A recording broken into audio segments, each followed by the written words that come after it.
The Galactic Council chamber fell silent as the transmission ended.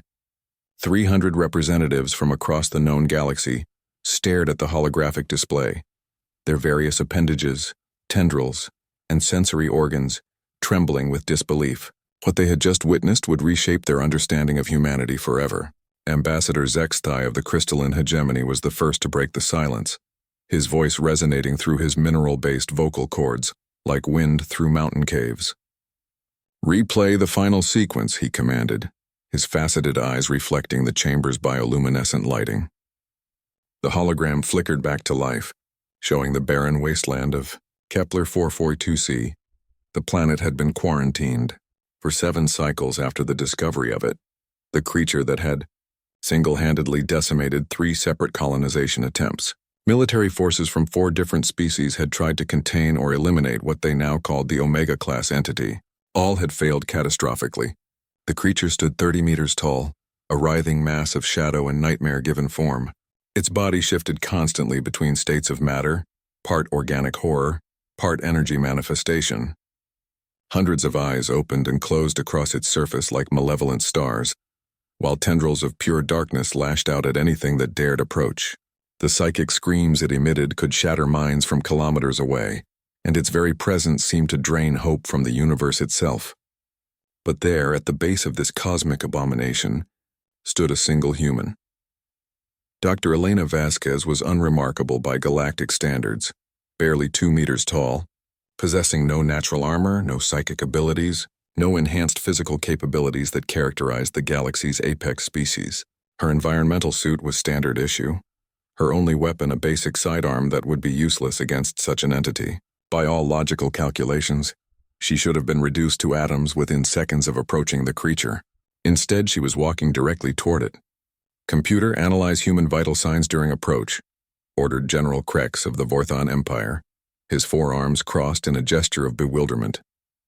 "Human subject exhibits elevated heart rate, increased respiratory function, and significant adrenaline production," the AI responded in its neutral tone. "However, brain scans indicate unusual neural activity patterns. Subject appears to be experiencing what humans term empathy at unprecedented levels." The assembled delegates watched as Dr. Vasquez continued her impossible approach. The creature's psychic assault intensified, waves of terror and despair washing over the recording equipment from orbit. 2 crew members monitoring the transmission had required sedation just from the filtered psychic feedback. Yet the human pressed on. "What is she doing?" whispered Ambassador Lithara, her moth-like wings fluttering in agitation. "Doesn't she understand? That thing has killed thousands." On screen, Dr. Vasquez removed her helmet, exposing herself to the toxic atmosphere. Her breathing apparatus would provide only minutes of protection. She began speaking, though the words were lost in the creature's psychic roar. But something changed. The creature's assault began to waver. One by one, its countless eyes focused on the tiny figure before it. The chaos of its form started to stabilize, shadows coalescing into something almost recognizable. "Enhanced audio analysis complete," announced the AI.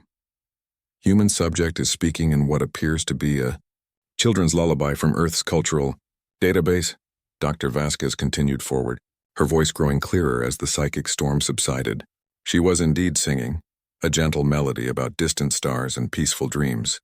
Her movements were slow, deliberate, non-threatening. The creature lowered itself, its massive form compressing until it was merely twice the human's height. The eyes across its surface blinked in confusion, like a child waking from a nightmare. "Impossible," breathed Counselor Thex of the Mechanical Concordat, his optical sensors cycling rapidly. "Our analysis indicated this entity was pure hostile intelligence, incapable of communication or reason. What happened next would be replayed across the galaxy for generations to come." Dr. Vasquez stepped forward and wrapped her fragile, unarmored arms around the creature. The gesture was impossibly tender, utterly fearless, and completely insane by any logical standard. She held the galaxy's most feared monster like a mother comforting a frightened child, and the monster wept. The sound that emerged from the creature was unlike anything in the xenological databases. It wasn't a roar or scream, but a deep, resonant sob that seemed to carry the weight of cosmic loneliness.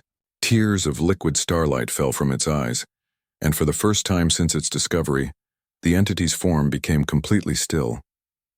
"We were wrong." Dr. Vasquez's voice came through clearly now, broadcast across the galaxy. "It was never a monster. It was just alone, lost, afraid." The creature's response was telepathic, finally controlled enough to be translated.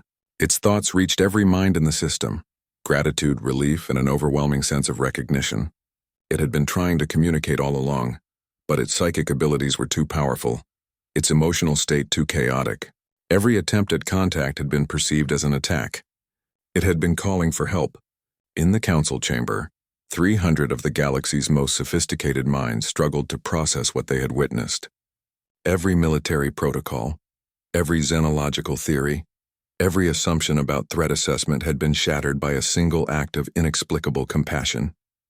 "The humans," Ambassador Zexthai said finally, his crystalline voice filled with something approaching awe. "They don't see monsters. They see broken things that need healing." General Krex's tactical mind was reeling. "Our battle protocols suggest immediate threat elimination." Their response is, "Embrace." "It's illogical," stated Counselor Thex, "counterproductive, dangerous." "And yet," added Ambassador Lithara softly, "it worked." The transmission continued, showing Dr. Vasquez spending hours with the creature, which they now learned was called Sorrow of the Void Between Stars. It had been adrift in space for millennia, desperately seeking connection but only finding fear and violence in response to its attempts at communication. Humanity's first contact protocols, the delegates realized, were unlike any other species. Where others saw threats to be eliminated or resources to be exploited, humans saw potential friends, lost souls, beings in need of understanding. It was utterly irrational. It was completely impractical. It was purely, uniquely human. As the session ended and delegates filed out to report to their respective governments, one truth had become undeniable. In a galaxy full of advanced civilizations, superior technology, and sophisticated military might, it was the seemingly fragile humans who possessed the most powerful force of all: the courage to love what others feared, the wisdom to see past the monster to the broken heart beneath, and the strength to stand unafraid in the darkness, offering not weapons but hugs.